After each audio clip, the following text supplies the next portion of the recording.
Hi అండి అందరికీ welcome to Chandu 7. అందరూ బాగున్నారా? అందరూ బాగుండాలి, అందులో మేము ఉండాలని మనస్ఫూర్తిగా కోరుకుంటున్నాను. ఈరోజు మార్నింగ్ అయితే పిల్లలకి పాలు కాచి ఇంకా టిఫిన్ అయితే ఏం చేద్దామని ఆలోచిస్తున్నాను. ఇంకా బబ్బులు అయితే ఏం చూస్తున్నాడు అనుకుంటున్నారా?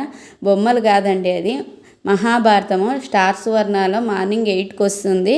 చాలా బాగుంటుందండి. మా పిల్లలకైతే నేను అస్సలు చెప్పను, కానీ వాళ్ళు లేస్తేనే ఫస్ట్ మహాభారతం చూస్తుంటారు. మా బబ్బులకైతే చాలా ఇష్టము. పిల్లలకి ఇలాంటివి చూపించడం చాలా వరకు మంచిదండి.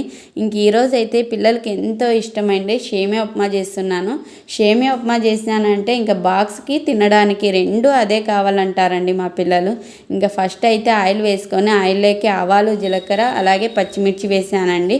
స్టీల్ గిన్నె కావడం వల్ల కొద్దిగా పొగ ఎక్కువ వస్తుంది, అలాగే చుట్టూరా మాడినట్లు అయిపోతుందండి. మంట ఎక్కువ పెడితే మనకి తొందరగా కావాలన్నప్పుడు ఇంకేమి చేయాలి, తప్పదు మళ్ళా.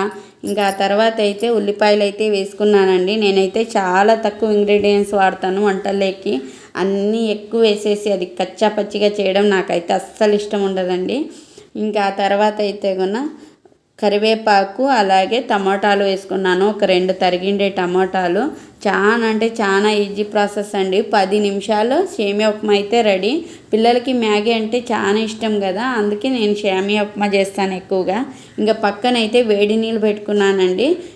2 గ్లాసులకి 4 గ్లాసులు నీళ్ళు అయితే పెట్టుకున్నాను. ఇలా ఏవైనా తీసుకోండి, మనం ఉప్మా కానీ ఏదైనా కానీ 2 గ్లాసులకు 4 గ్లాసులు వేసుకోవాలా. నేనైతే ఎంటీఆర్ సేమియా వాడతాను. చాలా టేస్టీగా చాలా బాగుంటుందండి. ఉప్మా అయితే కూడా చేతికి అంటుకోకుండా పలుకులు పలుకులుగా వస్తుంది.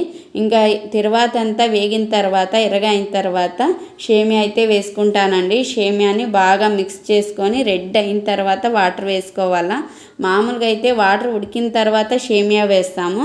నేనైతే కూడా తక్కువ ప్రాసెస్లో తక్కువ టైంలో అయిపోవాలని చెప్పి ఇలా సేమియా తిరువాతలో వేపుకున్నామంటే చాలా టేస్ట్ కూడా ఎక్కువ అవుతుందండి.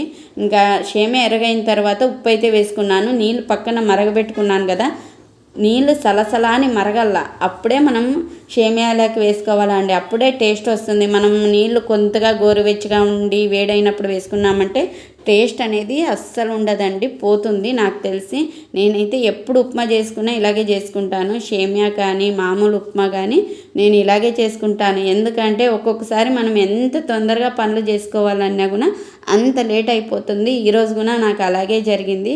ఎంత తొందరగా చేయాలన్నా అంత లేట్ అయిపోయింది. ఇంకా ఆ తర్వాత అయితే ఫైనల్ టచ్గా కొత్తిమీర అయితే వేసేసానండి. ఇంకా పిల్లలకైతే బాక్స్ కట్టేసినాను. ఏ ఉప్మా చేసినా మేము ఫస్ట్ అందులోకి పల్లీల పొడి వాడతాము. చాలా టేస్ట్గా ఉంటుంది. నెక్స్ట్ వీడియోలో మీకు పల్లీల పొడి ఎలా చేయాలనేది చూపిస్తాను. ఇంక వీడియో నచ్చితే లైక్ చేయండి, నా ఛానల్ సబ్స్క్రైబ్ చేసుకోండి. మీ సపోర్ట్ ఉంటే నేను ఇంకా ముందుకు వెళ్ళగలను. ఏదో ఇంట్లో ఉండి ఇంట్లో చేసే పనులే మీకు వీడియో తీసి పెడుతున్నాను. ఈ వీడియో తీయడానికి నేను ఎంత కష్టం పడుతున్నాననేది, వీడియో తీయాలా, ఎడిట్ చేయాలా, అప్లోడ్ చేయాలంటే చాలా లాంగ్ ప్రాసెస్ అండి. ఇంకా మేకైతే ఎందుకు తెచ్చామని నెక్స్ట్ వీడియోలో చెప్తాను. ఓకే బాయ్, ఉంటాను మరి.